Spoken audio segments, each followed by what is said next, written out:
Mais um podcast Fala Comigo. Eu e Oceane hoje iremos entrevistar uma pessoa pra lá de especial. Tenho certeza que vocês irão amar. Hoje estou com a Edna. Gostaria que você se apresentasse um pouco, falasse um pouco sobre você, se apresentasse para nós do podcast. Fala um pouco sobre você, um pouco da sua história. Qual o seu nome? Então, eu quero iniciar, primeiramente, parabenizando vocês pela iniciativa. E quero agradecer pelo convite, porque eu estou muito honrada de estar aqui fazendo parte desse projeto. Bom, quem é a Edna de Paula? Conte para nós. Querendo saber. Quem é a Edna de Paula? A grande pergunta. Eu não posso falar de mim sem falar do meu pai, o meu criador. Eu sou uma pessoa muito abençoada e próspera em tudo que eu faço e em todas as áreas da minha vida. E quando eu entendo isso, eu concluo que eu sou esposa, mãe, amiga, sou mentora de mulheres e embaixadora do perdão. Uau. É. Lindo. Nós já sabemos agora quem é a Edna, né? E nessa certeza, nessa emoção de Edna, filha de Deus. Me fala um pouquinho da Edna criança. Me fala o nome dos seus pais. Se você é casada, filhos, me conta mais sobre isso. Foi uma criança bastante difícil, levada. Uma criança que aprendeu a se defender desde cedo, através de palavras. Porque muito cedo eu descobri que as pessoas tinham fraquezas e que ninguém suportava uma verdade. Então eu comecei a desafiar as pessoas, mostrando verdades que eu sabia que trazia, às vezes até alguma dor, mas que fazia elas recuar. Entendi. Então eu fazia Você descobriu o ponto fraco das pessoas. Isso, eu me tornei estrategista. Eu estudava as pessoas desde criança. Eu ficava observando de longe, observava. Então, quando surgia alguma situação que eu precisava me defender daquela pessoa, eu sabia que eu podia destruí-la com uma palavra. Então, me tornei com a língua muito afiada no quesito destruir mesmo, calar pessoas, fazer pessoas desistirem. Então você está falando para mim que a gente tem esse poder, a nossa língua, a nossa fala tem esse poder tanto para levar as pessoas, impulsionar as pessoas, também destruir com a nossa própria boca. Sim, inclusive é bíblico que nós temos o poder tanto de abençoar quanto de amaldiçoar alguém. A nossa fala, todo o poder está na fala. Como que o universo foi criado? Através do falar. Através do falar. Deus nos deu o mesmo poder. Nós temos o poder de lançar bênçãos, gerar coisas. Tudo que você fala se torna um decreto. Todas as palavras que saem da sua boca, elas podem abençoar a vida de pessoas ou dentro do teu lar, a tua família, ou também levar à destruição. Muitas pessoas passam a vida repetindo coisas negativas, coisas terríveis. Por exemplo, eu vi um caso de um homem que ele sempre dizia que tinha medo de andar de avião e o avião cair e ele morrer. O dia que ele andou de avião, o avião caiu e ele morreu. Nossa. Teve o caso de uma mulher que disse que preferia morrer do que descobrir que o marido dela estava traindo ela. Vários meses depois, ela teve câncer e morreu. E o esposo estava traindo ela. Então, nós temos sim esse poder. Só que na minha infância eu não sabia nada sobre Deus. Então, eu usava mesmo as palavras para me defender, para a minha proteção. Eu uso as minhas palavras para abençoar, para edificar. E olha para você ver que sintonia incrível, porque a gente compartilhou um vídeo sobre isso no podcast, acho que você não chegou a ver. Sobre aquela comparação do arroz, que você coloca em potes diferentes, deve ter visto, né? Sim. E você fala palavras boas para um e palavras más para o outro. E no mesmo período, aquele que você fala palavras más vão estar pretos e o outro branquinho. Então, isso é muito forte. O que a gente fala, o que a gente mentaliza, isso é muito forte, poderoso. Mas conta pra gente como que você transformou isso, porque tem um antes e depois, né? Queremos saber. Tudo na minha vida, hoje, é sobre Deus. Envolve. O meu antes não tinha Deus. Eu não o conhecia e eu não queria conhecê-lo. Então... Você tinha medo? O que era? Porque você raiva. Muita raiva dele. Eu não gostava de Deus. Eu nem acreditava que Deus existia. Por causa da minha infância, por causa de toda a minha história, de tudo que eu vivi no passado. Então, eu cresci muito revoltada com Deus, caso ele existisse. Eu queria ter um particular com ele para eu brigar pessoalmente com ele. Então, você já sabia que ele existia, né? As pessoas falavam. A gente não tem raiva de alguém que a gente não. As pessoas falavam de Deus e eu tinha raiva. Então, eu desafiava Deus. Tipo, se você existe, então eu quero te ver. Deus, se você existe, todos os dias eu fazia esse desafio. Deus, as pessoas dizem que você existe. Se você existe, eu quero te ver. Então, ali ninguém ia me fazer acreditar nele. Nem um ser humano na face da terra ia me fazer acreditar que Deus é bom, que Deus existe, nada disso. Porque, para mim, se ele existisse, então ele era muito covarde. Por tudo que você passou na sua infância. Por tudo que eu passei na minha infância. E quando foi, em quantos anos, você teve essa experiência de saber quem realmente Deus é e você permitiu que ele fizesse essa transformação? Mas tão nós profunda. vamos falar isso no próximo podcast, só que não. Pessoal, olha essa história aqui, que interessante, da Edna pra gente, né? Ela falou que antes ela não conhecia a Deus, não acreditava, e por tudo que aconteceu. E teve o antes e o depois. Ela vai contar pra gente agora nesse podcast. Pode contar.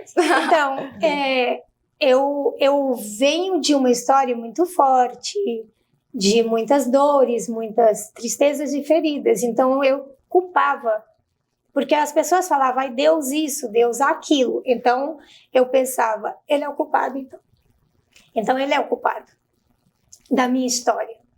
Então, eu falava assim, eu dizia, o que eu te fiz? Eu olhava para cima e dizia, Deus, se você existe, o que eu fiz para você? E nada, eu não tinha respostas. Então, eu falava, ele não existe.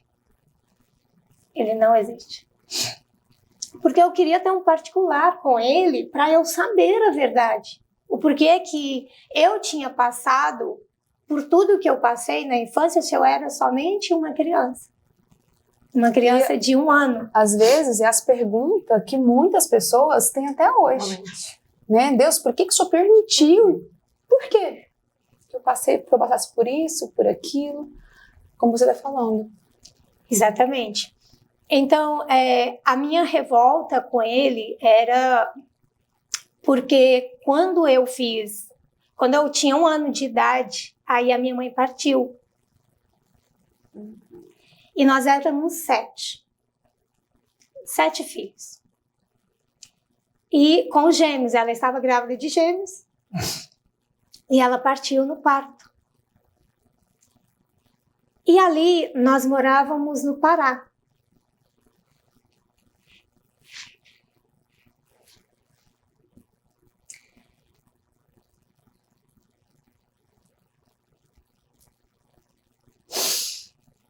E o meu pai, ele fez o enterro, pegou os filhos, no caso já éramos 6, porque uma criança já morreu junto com a minha mãe.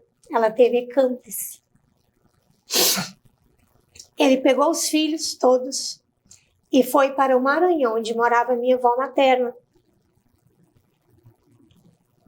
E ele disse assim: olha, aconteceu isso, isso e isso, tua filha partiu e eu não tenho condição de cuidar dos meus filhos e eu quero deixá-los com vocês e eu vou sair pelo mundo, vou trabalhar.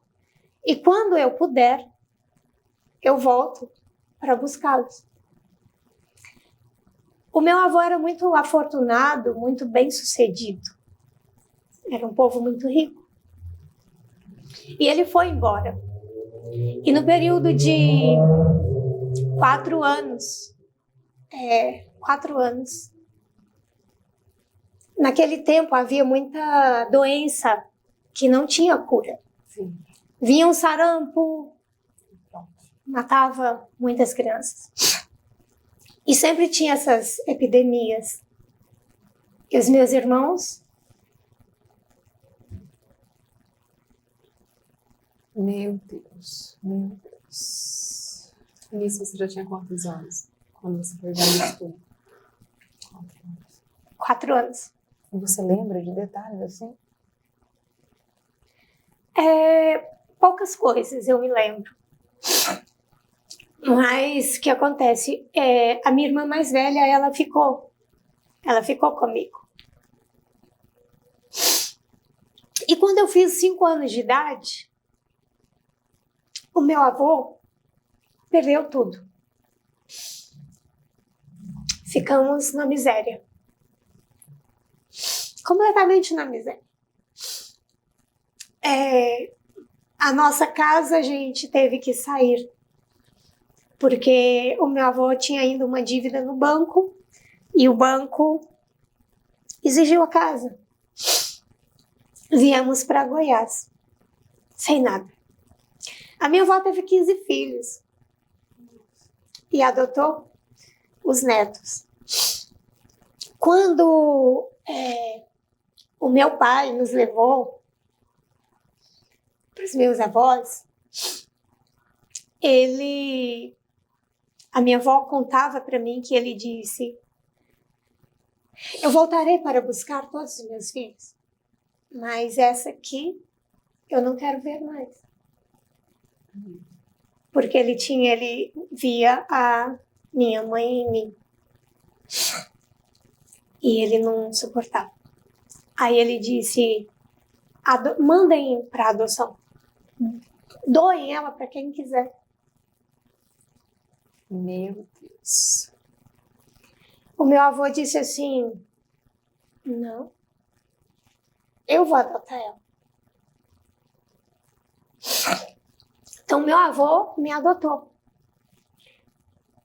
E quando eu fiz exatamente 5 anos, os meus irmãos já tinham partido. Só sobrou uma.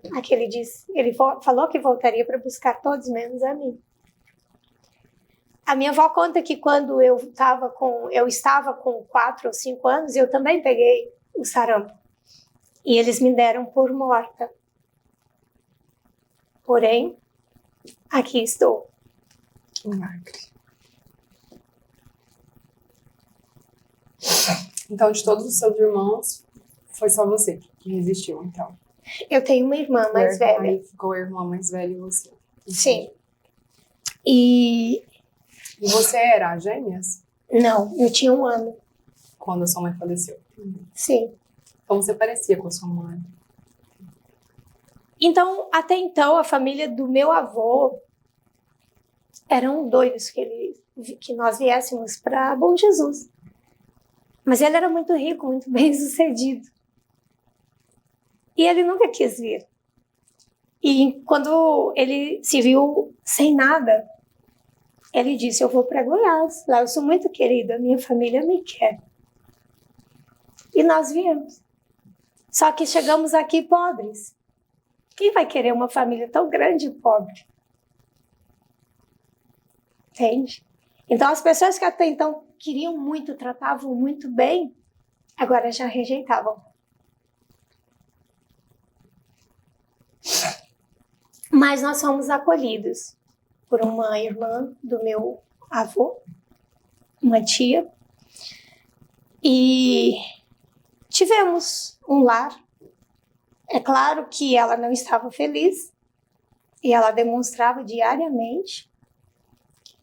E aí os meus tios começaram a trabalhar.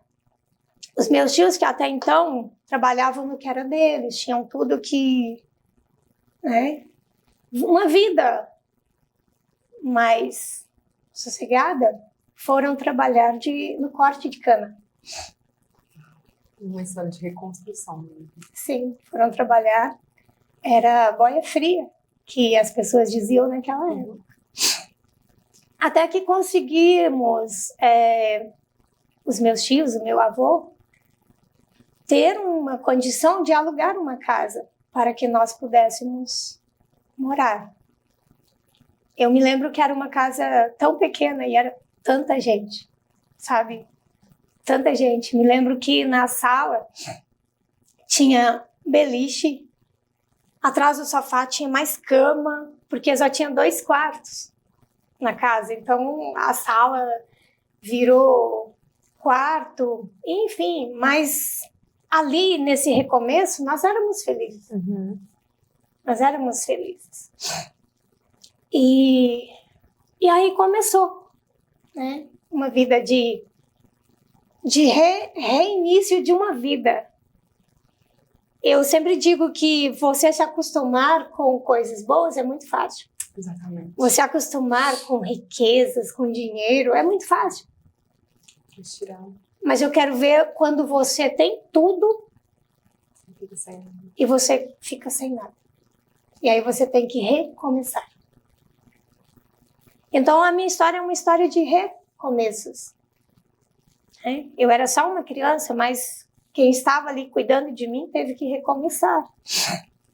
Os meus avós, eles perderam como que eu vou dizer? A vontade de construir tudo de novo. Então eles se contentaram com aquele pouco. Com aquele pouquinho. Meu avô foi trabalhar de guarda noturno. E a minha avó sempre foi uma mulher que cuidava da família em casa, né? Esse recomeço já foi aqui em Bom Jesus? Aqui em Bom Jesus. Eu tinha 5 anos nessa época. Então eu cresci em Bom Jesus. Os meus avós me deram uma educação muito boa. O meu avô, eu me lembro que ele disse assim um dia para mim: olha, na minha casa nunca chega cobrança. E eu nunca te bati, certo? O dia que chegar uma cobrança aqui sua, eu vou te bater pela primeira vez. Ou seja, era a forma dele de me ensinar sobre honestidade. Uhum, justamente.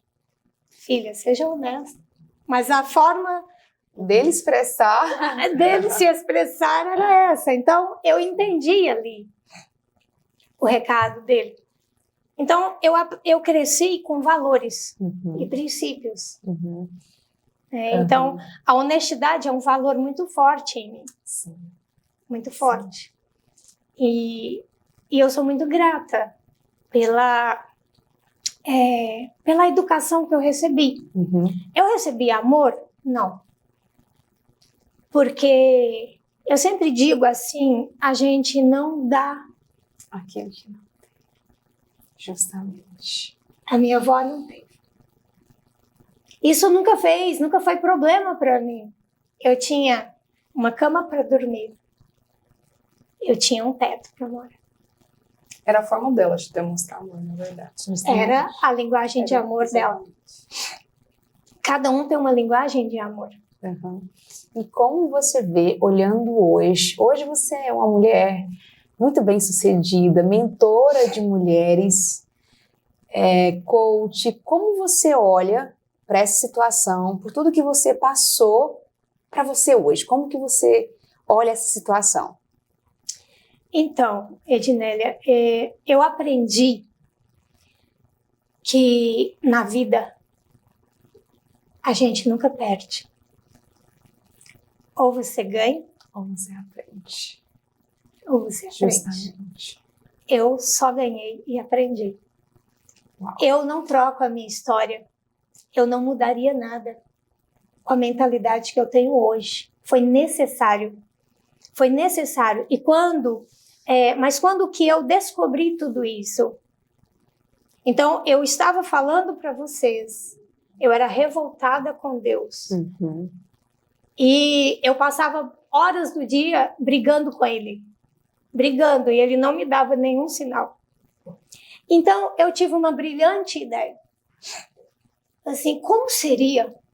Porque, assim, todas as vezes que eu precisava de uma mãe na escola, eu não tinha. Tá? Os seus filhos têm você para estar lá suprindo. Uma reunião. Sim. É dia de pegar o boletim. A Alcione está lá. Né? As mães estão lá.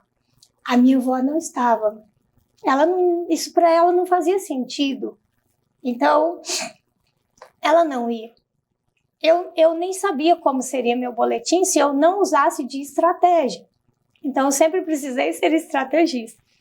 Eu ficava do lado de fora do portão, esperando uma mãe gentil. Avaliando as mães, aí eu observava qual que tinha a cara de mais legal. Então, eu chegava e dizia assim, olha, eu gostaria que você me fizesse um favor. Sabe o que é? A minha mãe, ela não pôde estar aqui hoje. De jeito nenhum. Nossa, ela está muito atarefada. Não tem como. Você poderia pegar o meu boletim para mim?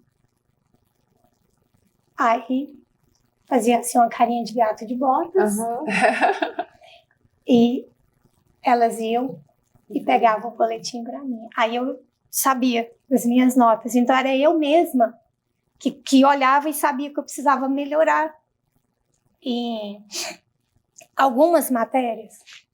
Eu sempre estudei com material do governo. Caderno, lápis, porque eu não tinha como comprar livros. Então, eu pegava o livro de alguém legal, que eu aproximava as pessoas mais sensíveis, e eles me emprestavam os livros. E então, eu copiava tudo, eu estudava, eu aproveitava aquilo ali, porque eu tinha que aproveitar aquele momento.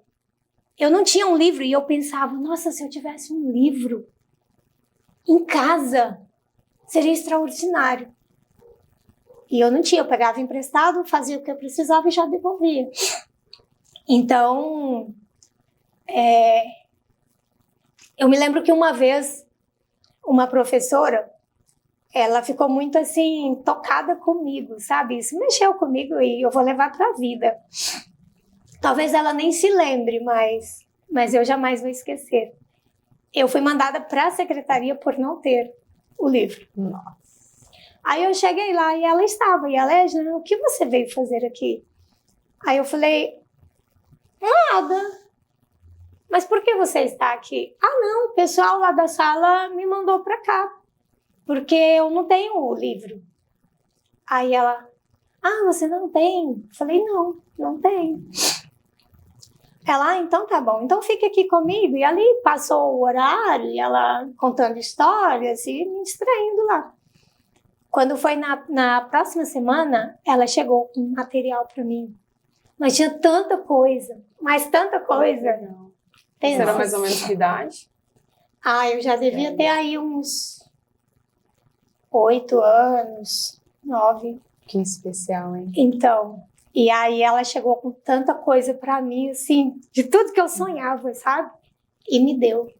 E aquilo foi extraordinário, uma memória que vai para a vida, sabe? Ela talvez não lembre mais disso, mas como eu disse, Quando você faz algo bom para alguém, se torna inesquecível. É verdade. Então, teve os períodos de escola que eu não tinha a mãe, eu queria muito. Eu pensava, eu queria ter uma mãe, mesmo que ela me espancasse. Eu não estava nem aí de apanhar, eu só queria ter uma mãe. E aí, eu revoltava com Deus. E aí eu comecei a falar, se porventura, se por acaso eu morresse, eu encontraria minha mãe. Eu reencontraria a minha família, os meus irmãos. Tá tudo lá que eu estou fazendo aqui. Vou pedir para Deus, então, fazer um desafio para Ele. Então eu dizia, Deus, se você existe, me mata agora.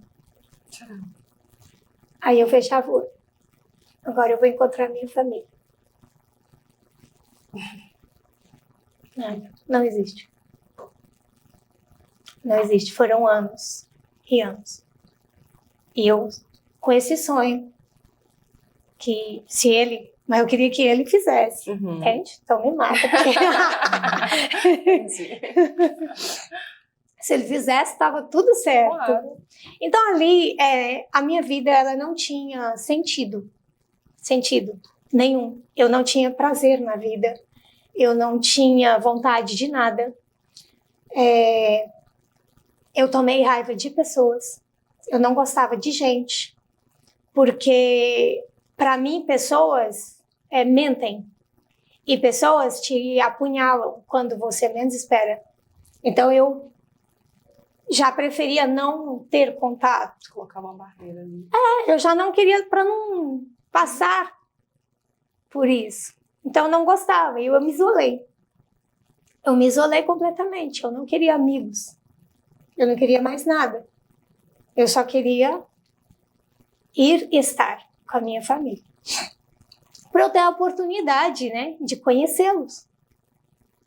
De saber quem era minha mãe, do que ela gostava.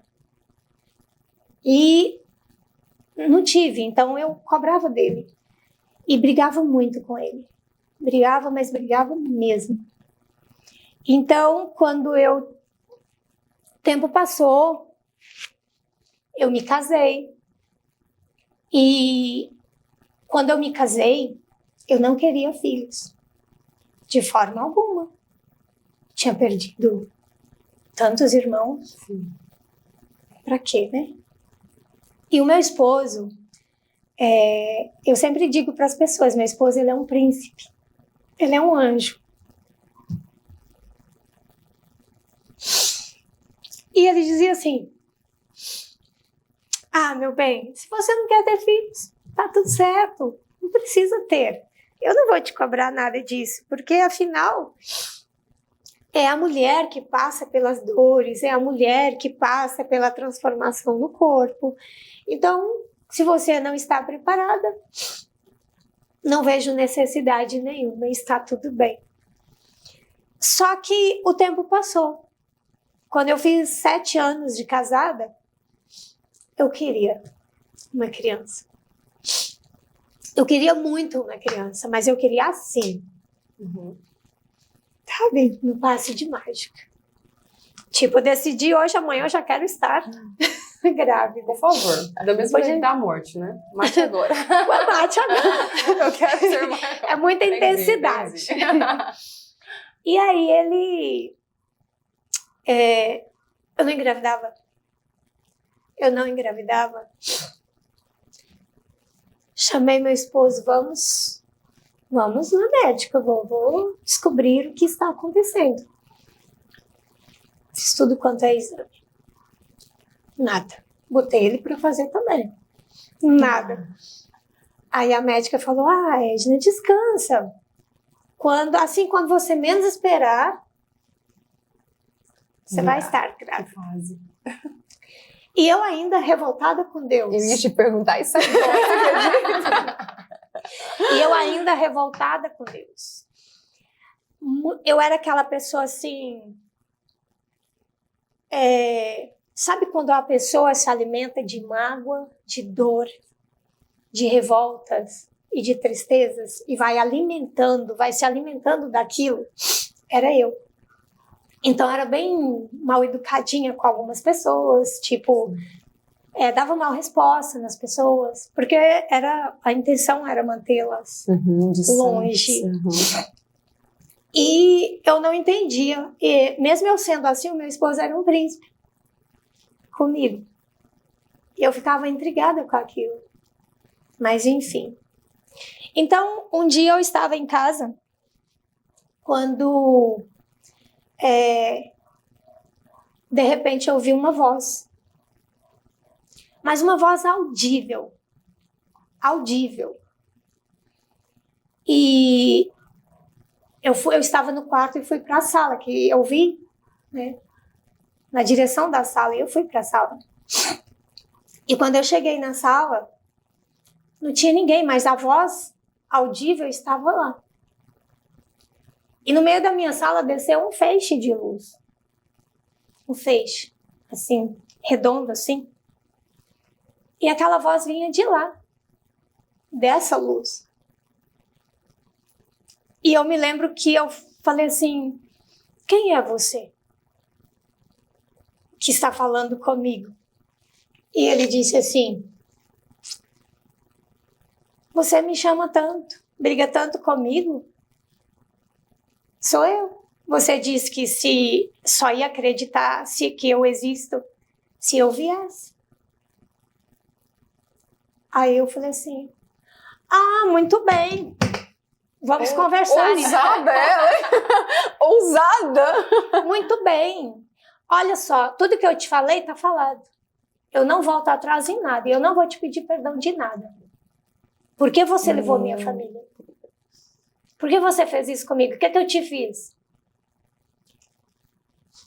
E aí, aquela voz tão...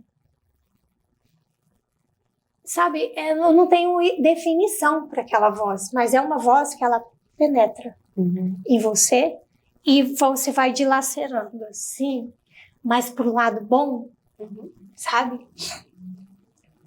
Não foi 2 minutos, eu estava chorando e pedindo perdão. Quem tinha acabado de falar que não ia pedir perdão, né? Então ali começou a minha história com Deus. Conversamos 3h30 nesse encontro. E a minha vida mudou ali. E ali ele falou, eu vou te mandar um presente. Dentro de 1 mês, pode marcar a data. Teu presente chega. E ela é inteligente, é talentosa, mas não é sua. É minha. É só para você cuidar. E a partir de agora, eu tenho propósitos.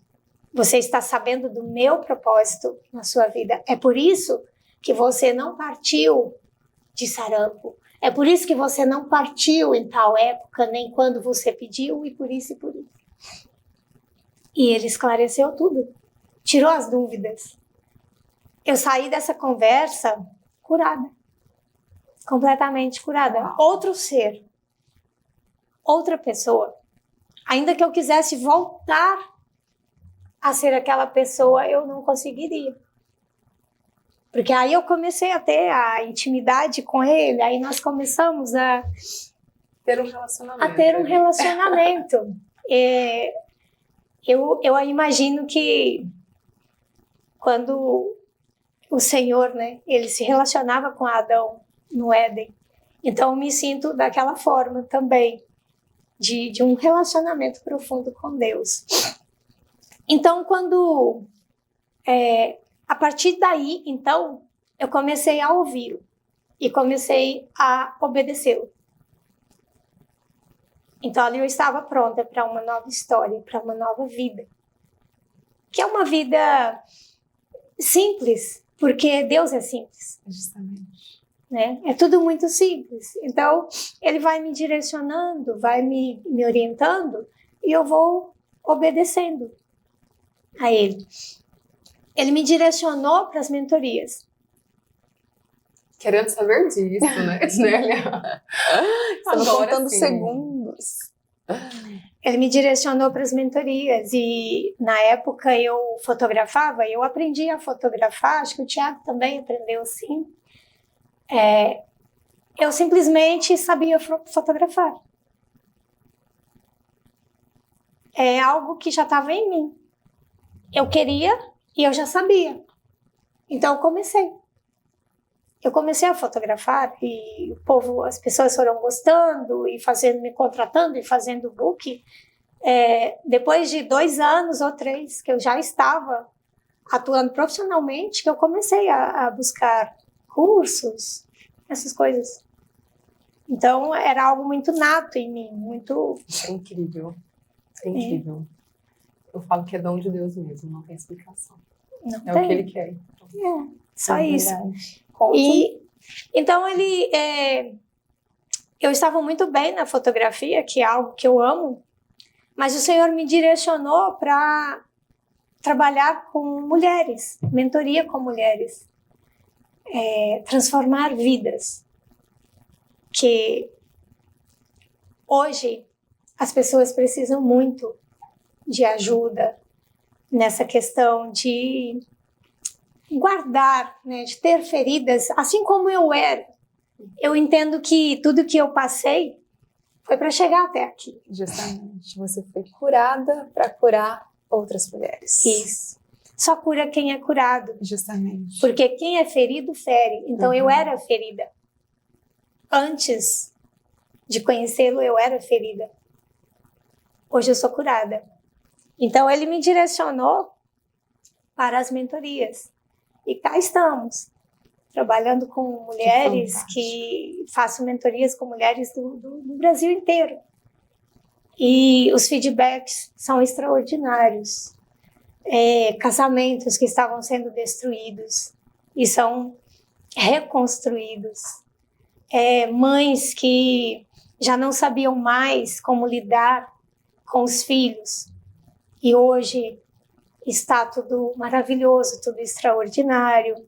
Mulheres que culpavam muito os maridos, que cobravam muito dos maridos e tudo era eles de errado. E hoje elas sabem que elas não estavam, que era sobre elas, na verdade. Né? Então é o que eu disse lá fora para a Alcione.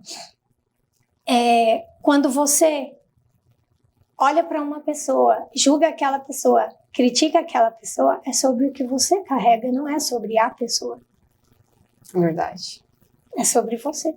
Porém, quando você olha para uma pessoa e você gosta tanto dela, e você se identifica, e você elogia, você também carrega. É sobre você também. Que especial. Então, é como um espelho.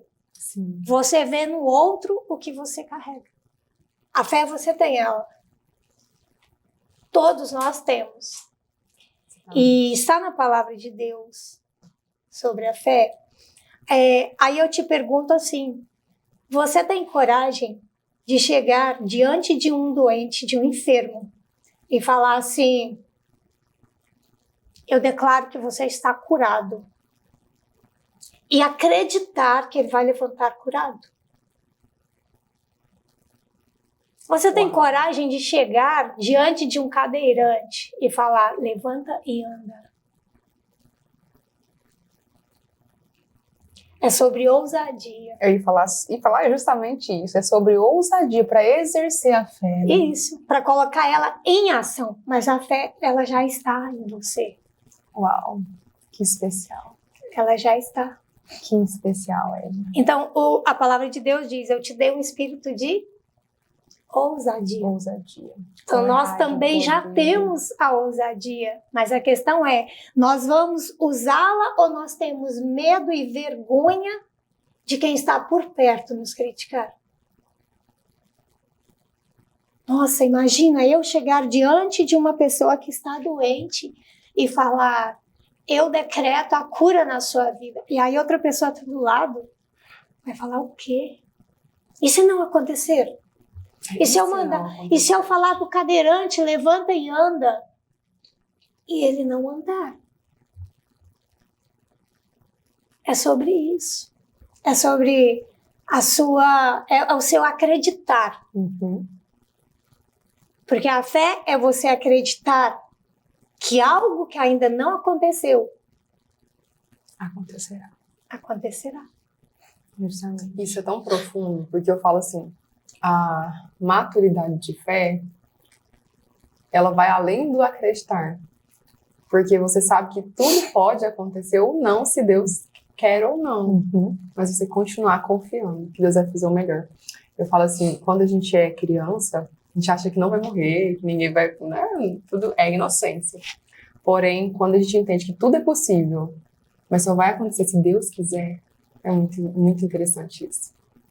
Verdade. E essa ousadia é algo que até contradiz, né? A gente não tem que ficar naquele... É aquela sensibilidade, a intimidade com Deus de saber. Agora é a hora de pedir para levantar e andar. Ou aquela pessoa não vai, ela precisa passar mais um pouco por aquilo. Então isso é muito de intimidade com Deus. E é muito pessoal, né? E muito forte. Verdade. E como é especial, olhando para você, conversando com você, conhecendo um pouquinho da sua história, ver esse propósito lindo de Deus se cumprindo através da sua vida, né?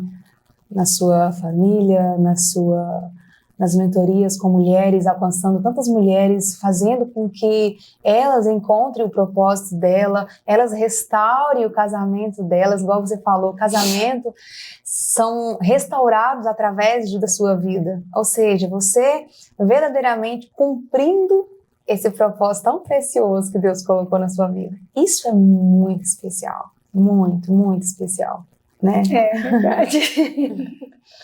Porque, na verdade, nós estamos aqui para um propósito.